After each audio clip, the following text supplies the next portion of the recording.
બંને તરફથી સચવાય તો જ સંબંધોમાં મીઠાશ રહે છે સાહેબ, બાકી એક તરફથી શેકો તો રોટલી પણ બળી જાય છે. સફળ માણસ એ જ છે જે તૂટેલાને બનાવી જાણે અને રૂઠેલાને મનાવી જાણે સાહેબ, બાકી લાંબી જીભ અને લાંબો દોરો હંમેશા વધારે ગૂંચવાઈ જાય છે. મિત્રો, સિવાયની જિંદગી ખાંડ વગરની ચા જેવી છે. જીવાય તો ખરા, પીવાય તો ખરા, પણ મજા ના આવે. સફર કેટલો હશે તે ખબર નથી મિત્રો, પણ તમારી સાથે જેટલો પણ હશે અનમોલ હશે. જીવનમાં જે વાત ભૂખ્યું પેટ અને ખાલી ખિસ્સું શીખવે છે ને, એ વાત કોઈ શિક્ષક પણ ના શીખવી શકે. નખ વધે તો ફક્ત નખ જ કપાય છે, આંગળીઓ નહીં. તેમ સંબંધમાં કંઈ ભૂલ થાય તો ભૂલને ભૂલાય છે, સંબંધને નહીં. ઘણીવાર સંબંધો બગડી જાય છે, કારણો મળતા નથી. અને સાહેબ, જ્યારે કારણો મળે છે ત્યારે સંબંધો પાછા મળતા નથી. કદીક સીધું કદીક આડું ચાલ્યા કરવાનું આ ગાડું, કર્મની ઘંટી દળતી રહેતી, થોડુંક ઝીણું થોડુંક જાડું. સપનાઓને રોકો ત્યાં તો ઈચ્છાઓનું આવતું ધાડું. આ જીવન છે જ અડવિતરું, બસ દિલથી જીવી લો થોડું. બીજાની ખામી શોધવા વાળા માખી જેવા હોય છે સાહેબ, જે આખું સુંદર શરીર છોડીને ફક્ત ઘા ઉપર બેસતા હોય છે. સહનશીલતા એ સ્વભાવ નહીં, સંસ્કાર છે. ત્રાજવું વજન માપી શકે છે, ગુણવત્તા નહીં. આગળ વધવા વાળા બીજાને ક્યારેય અટકાવતા નથી અને બીજાને અટકાવવા વાળા ક્યારેય આગળ વધતા નથી. ગુસ્સો માણસને મામૂલી બનાવે છે, મદદ માણસને મોટો બનાવે છે, જ્યારે ક્ષમા માણસને મહાન બનાવે છે. કોઈ ભૂલી જાય તો ગભરાશો નહીં, જ્યારે તમારું કામ પડશે એ જ શોધી કાઢશે. તમે બસ વહેતા પાણીની જેમ વહેતા જાઓ, કચરો આપમેળે કિનારે થતો જશે. થાક દરેક વ્યક્તિને લાગે છે, કોઈકને જિંદગીથી તો કોઈકને જવાબદારીઓથી. સપના તોડજો પણ સંપ ના તોડતા.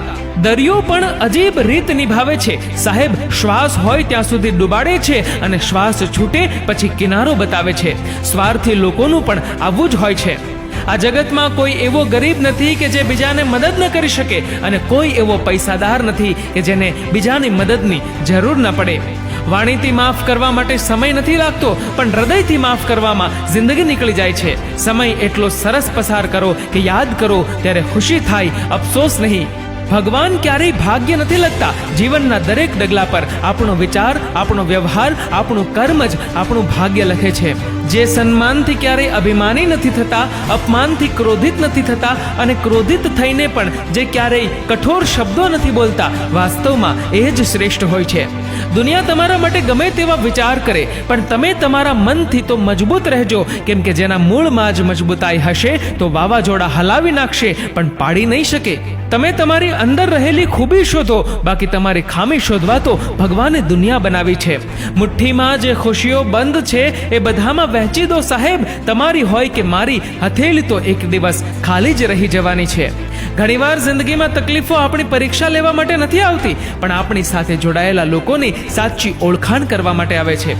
કોઈએ ભગવાનને પૂછ્યું, તમારી પૂજા કેવી રીતે કરું? ભગવાન બોલ્યા, તું પોતે હસતો રહે અને બીજાઓને પણ હસતા રાખ, બસ થઈ ગઈ મારી પૂજા. લખનારા બધું જાણતા નથી, જાણનારા બધું લખતા નથી. બસ એ જ તો જિંદગીનું ગણિત છે સાહેબ. વાંચનાર બધું સમજતા નથી અને સમજનાર બધું વાંચતા નથી. એટલે તો કહેવત છે, નવું કોઈ ના મળે તો ચાલશે, પરંતુ મળેલા ખોવાઈ ન જાય તે જરૂર જોજો. હું ખુશ રહું એમાં મારી સફળતા નથી, પણ મારી વાણી, વર્તન અને મારા વ્યવહારથી બીજા ખુશ રહે એમાં જ મારી સફળતા છે. સંભાળીને ચાલજો સાહેબ, આ માણસોની વસ્તી છે, અહીંયા ભગવાનને પણ વાપરી લે છે, તો તમે શું હસ્તી છો? સાચી મૂડી તો આપણા સંબંધો છે, બાકી મહેલોની એકલતામાં તો કંઈક ધુરંધર રોયા છે. માટી જ આપણને જકડી રાખશે, બાકી આરસ પર તો ઘણા લોકોને લપસતા જોયા છે. મિત્રો, આ વિડીયો વિશે તમારું શું કહેવું છે? નીચે કમેન્ટ કરીને જરૂરથી જણાવજો. મિત્રો, જો આ વિડીયો ગમ્યો હોય તો આ વિડીયોને લાઈક કરજો અને વધુમાં વધુ લોકો સાથે શેર કરજો. અને આવા જ બીજા પ્રેરણાદાયી વિડીયોઝ જોવા માટે સબસ્ક્રાઇબ કરો અમારી યુટ્યુબ ચેનલને અને ફેસબુક પર ફોલો કરો અમારા પેજને. ધન્યવાદ.